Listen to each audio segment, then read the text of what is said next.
In the last previous class, we have studied the adaptation. Adaptation means what, children? Adaptation means the living organism will get adjusted to the environment where it is living. So here we are studying about the plants. Plants, no? Last class we have studied about the adaptation in plants. Adaptation means to get adjusted to the environment where it is living. So here we studied about the desert plants. Desert plants, how they are get adjusted, their leaves got modified into spine, no, sir? Spine shaped leaves they have, just to avoid the excess of water evaporation or water loss. Then we studied about mountain plants which are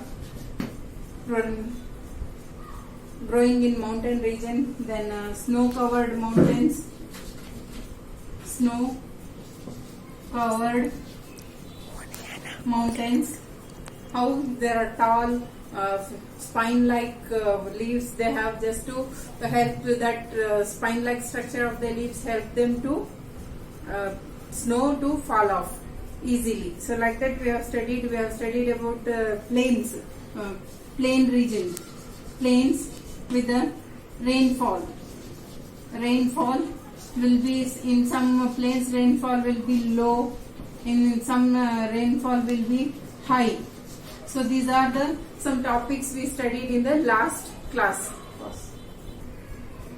In this class we are going to study about the adaptation of plants itself in a coastal area and marshland. What is this coastal area? Coastal area is the area next to the coast. That is the seaside, sea related to sea.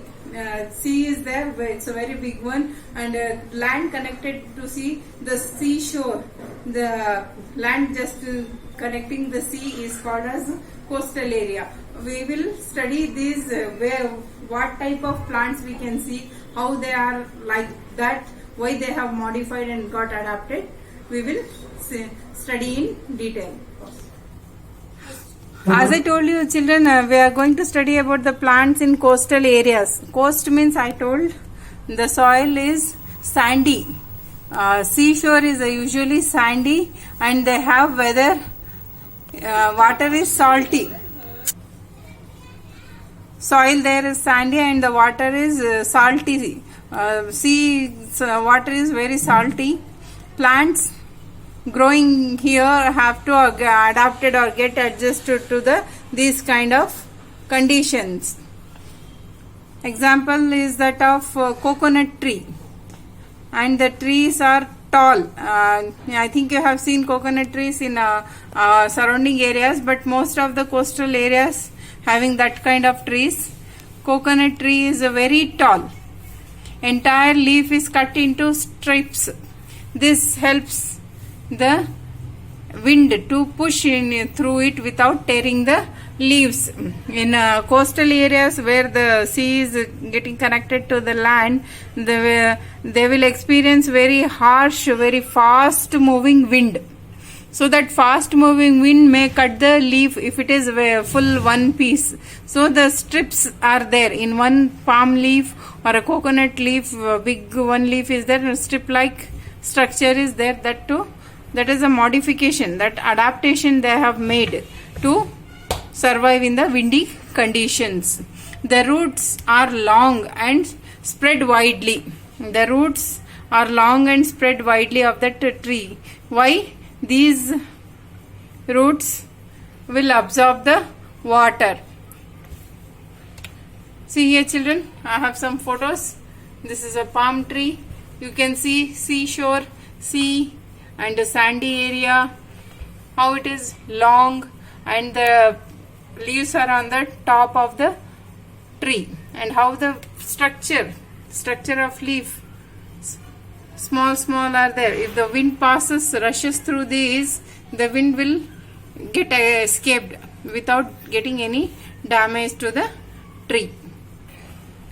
Next topic is plants in marshland. What is marshland? Some areas are waterlogged and are called marshland. Waterlogged means what? Waterlogging means water getting stagnant or staying for longer time. When the rainfall is too much, you have heard in news waterlogging area means so much of water is there. In those areas, in many areas are there, always they have water whole year. Those kind of areas are known as marshland. Here we find plants that can survive in the water filled areas. Soil that has little air. In that area, soil has very little air. Example is grass, reeds and sundari trees. These are the types of trees which we can see in marshland. Survive in these conditions. And such plants are also known as mangroves. Such plants are also known as mangroves.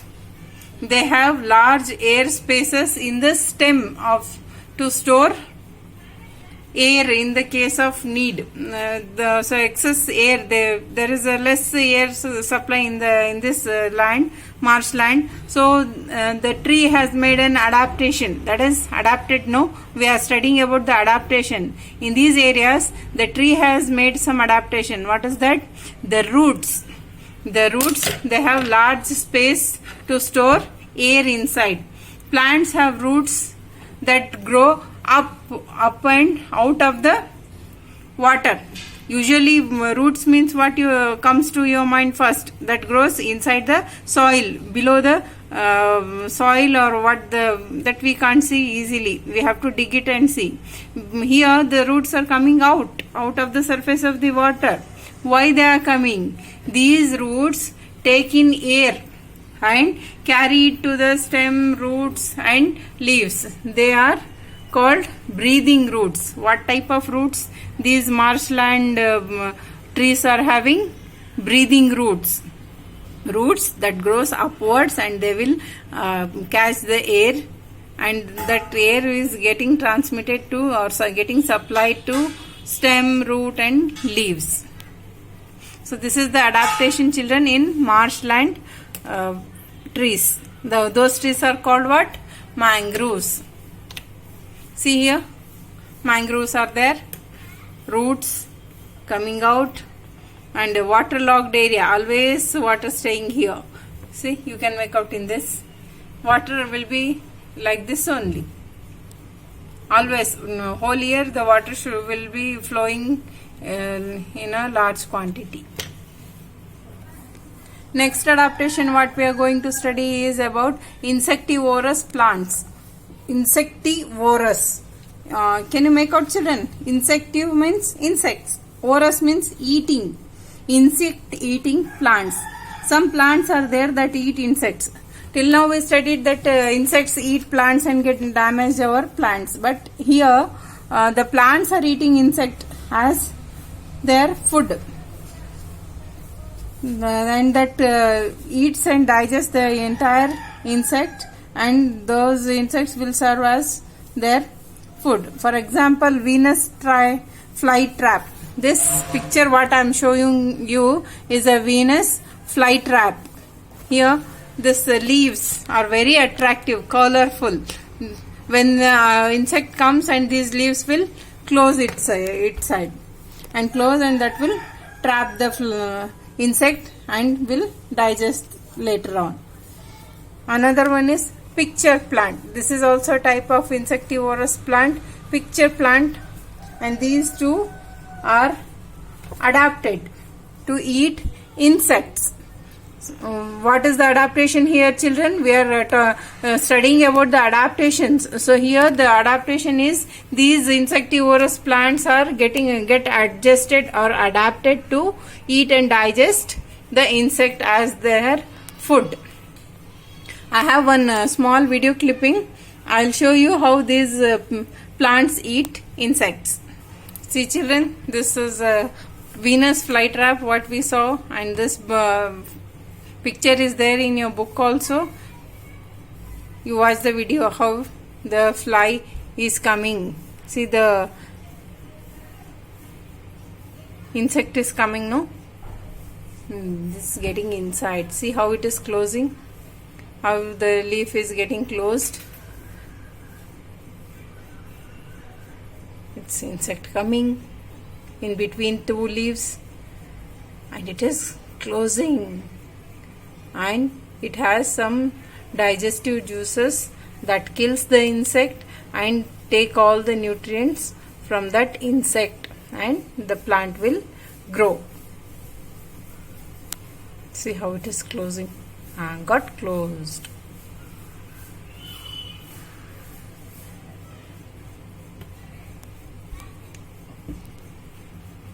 See children, how the plants are there. These are picture plant. That was Venus flytrap. Now this one is picture plant. How attractive these are. These colorful flowers attracts the insects to come near them. Insect is coming. See, it's got attracted, and it has some digestive juices and some sticky substance that won't leave the insect to fly outside. It will get fell into the cavity. See, wow. And it has a liquid stored inside that kills the insect. It's trying to come out, but it can't because of the sticky, slippery substance inside that plant.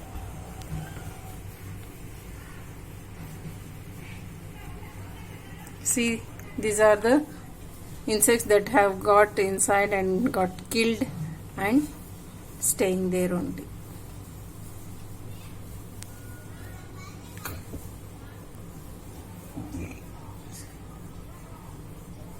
So, this is a liquid which it has inside in this portion. That liquid is there.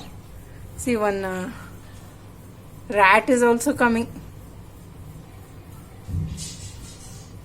How beautiful these looks.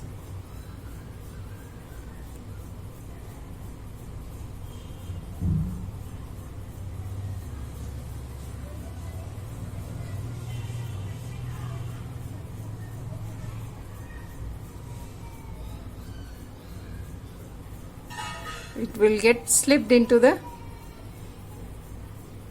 leaf. That is the plant. Which plant is this? Picture plant.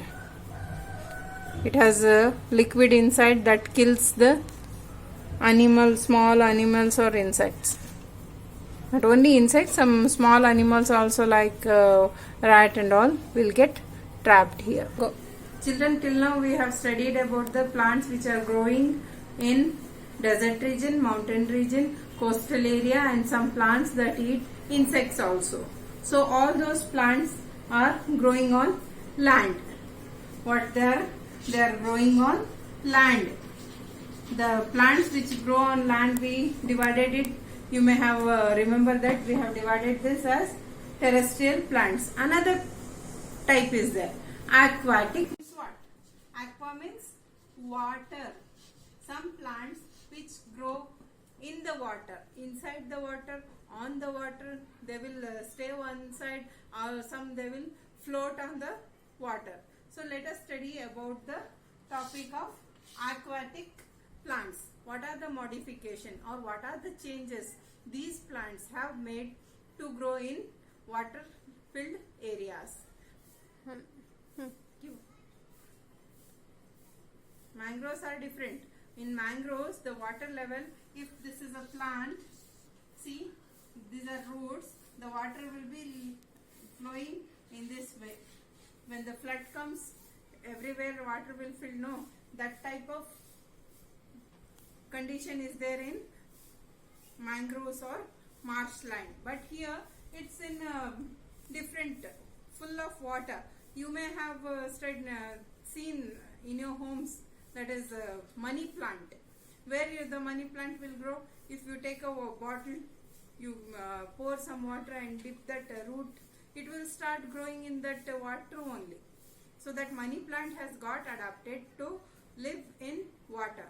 So we will see how many types are there in aquatic plants. and what are their adaptations. Children, these are aquatic plants. Plants, many more than 3/4 of our planet is covered with the water itself. So we can see many types of plants growing in water. So here we have three types. First is floating plants. Water, in the water body, plants are floating. They are not fixed. Some plants like duckweeds, water hyacinthus and lectus floating on the water. They have some adaptation. The stems are light and filled with air. To float, they need air, no? Without light, they can't.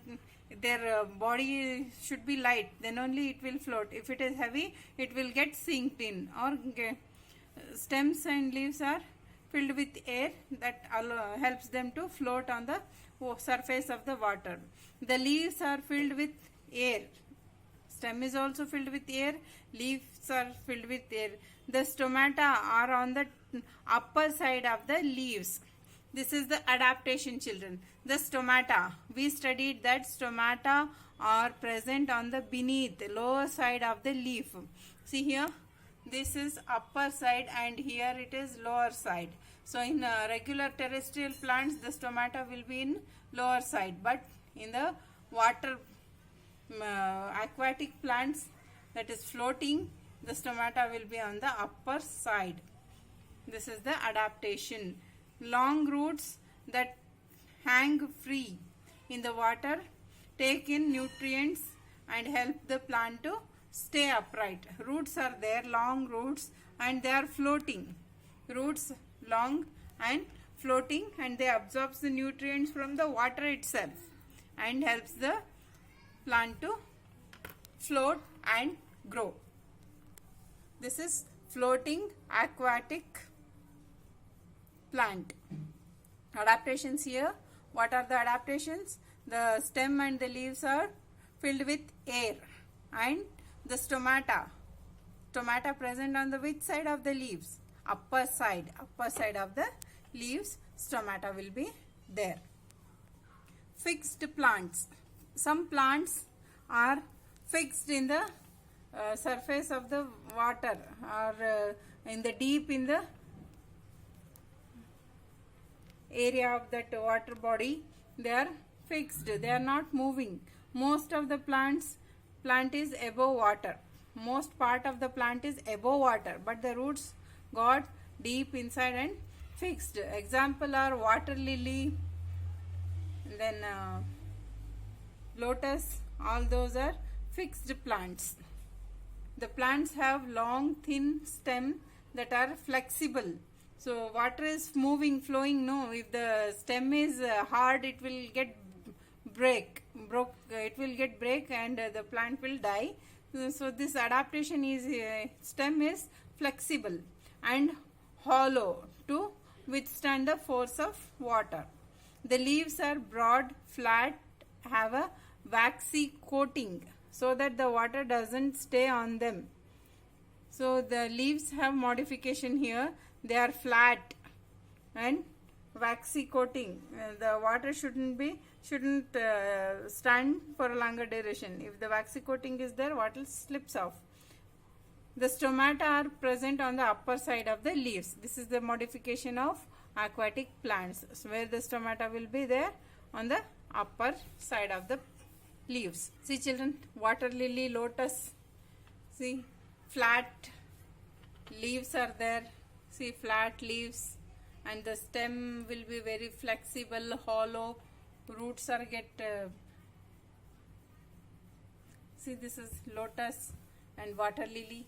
These are the examples of fixed aquatic plants. Some plants grow underwater plants inside the water. Most of the plants till we have studied, they are above the water level, above the water surface we can see.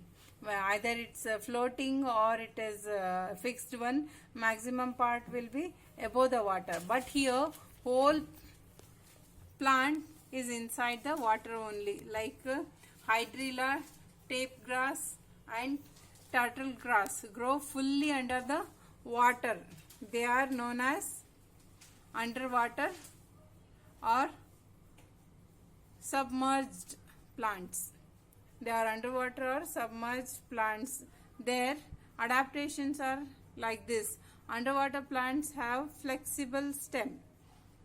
Their roots are not well developed since they don't or they do not have to search for water.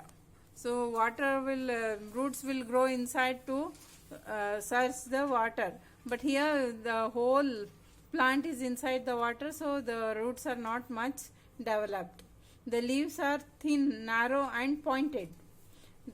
The narrow leaves allow the free flow of water. As they are inside the water, full plant, they have to withstand the water flow or water current. So the leaves are modified. The modification in the leaves, they are like very thin pointed. Most of them have stomata. Most of them don't have stomata. Sorry children, they don't have stomata. These plants carry out photosynthesis with the help of the sunlight that filters through the water. Even sunlight goes into the water, so the photosynthesis also takes place there only. See children, the grass growing inside the sea or even in ponds, rivers, inside we can see weeds like grass is there.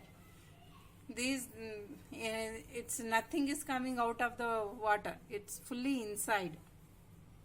See children, by this we come to the end of the lesson number 5. I have given 2 long videos. Watch the videos and will give homework questions also. You have to list it and have to submit it for correction to the school children. Thank you.